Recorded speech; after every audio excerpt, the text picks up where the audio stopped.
I now have the privilege to introduce to you an honoree who's here with us tonight to share her story.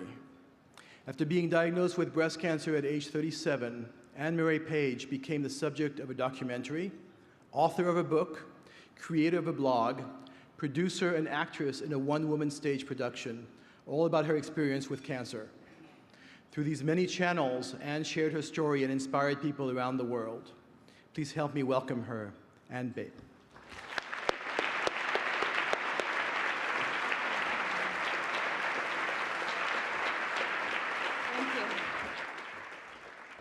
Thank you very much.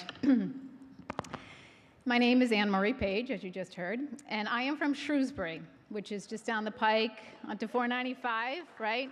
Onto Route 9, boom, you're there. I went to Boston College. You? And then I went to Emerson College.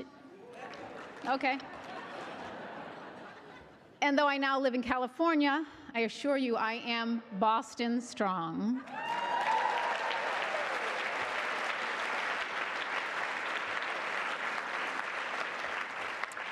I went to Emerson College to be a news reporter, and 9 years ago, I was living and working in the state of Maine with my husband and our young children.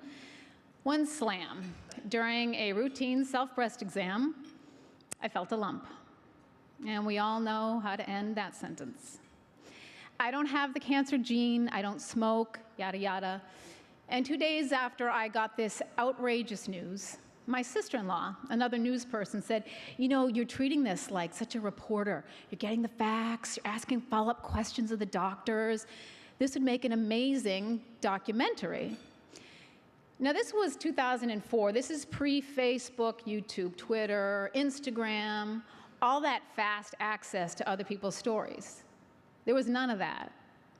And I didn't know what a documentary would mean for me, much less what was about to happen to me. But though I didn't know much about cancer, I knew it would change me in profound and permanent ways, and that would be worth capturing. So we started filming for the next 9 months through treatment and on to recovery, and the 73-minute documentary, The Breast Cancer Diaries, was born. So you're wondering, and why have I never heard of The Breast Cancer Diaries? Well, my short answer is because John Krasinski and Matt Damon aren't in it. But the long answer is that it's just a little film made on a shoestring budget. But we hoped that in the world of cancer, it could make a big difference. And even though Krasinski and Damon aren't in it, the film has been seen in 30 countries so far, and it's been translated into two languages, so go figure.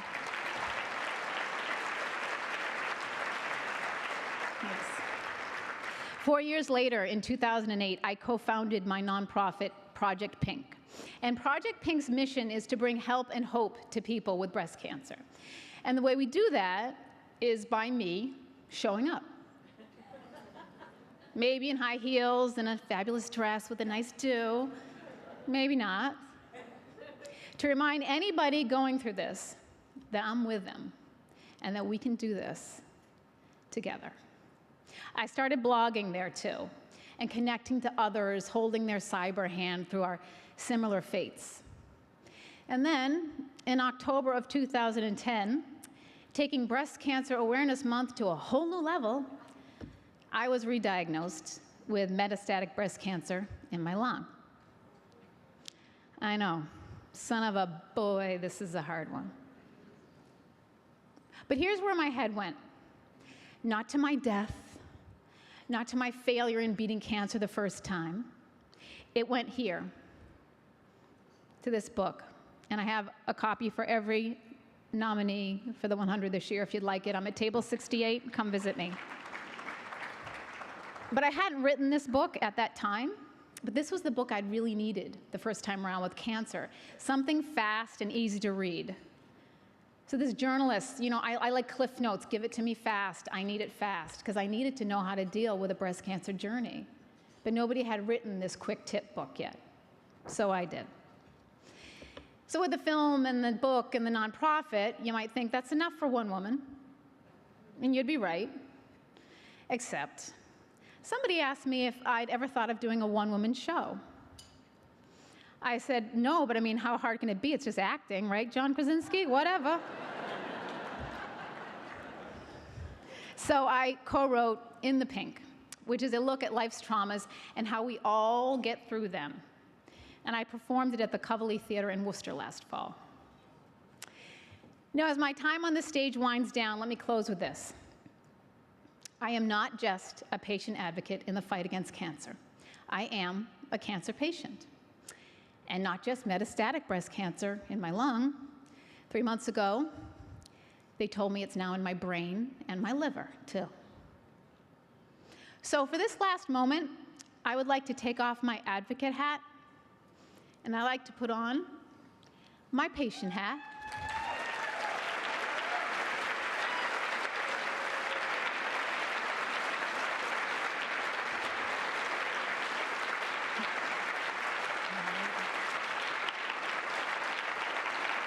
Thank you.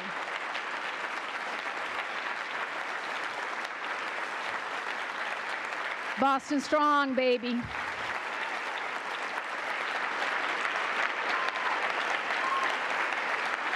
Okay, thank you, thanks. And in these last 30 seconds, I want to turn the spotlight off of me, and I want to turn it onto you. And I want to tell you this. Whether you collect pennies, knit caps, fix wigs, whether you research cells, greet crabby patients, perform life-saving surgeries, or run a multi-million-dollar cancer center, whether you're on video from a far-off movie location, standing in for your pal hosting this event tonight, or paid 500 big ones for a seat here, please know this. Cancer is hard, and you make it easier. And tomorrow morning when you wake up and you look at yourself in the mirror, I want you to remember that bald lady in the $500 dress. Right? With the $600 wig, I'm not kidding you, and the $20 pair of TJ Maxx shoes.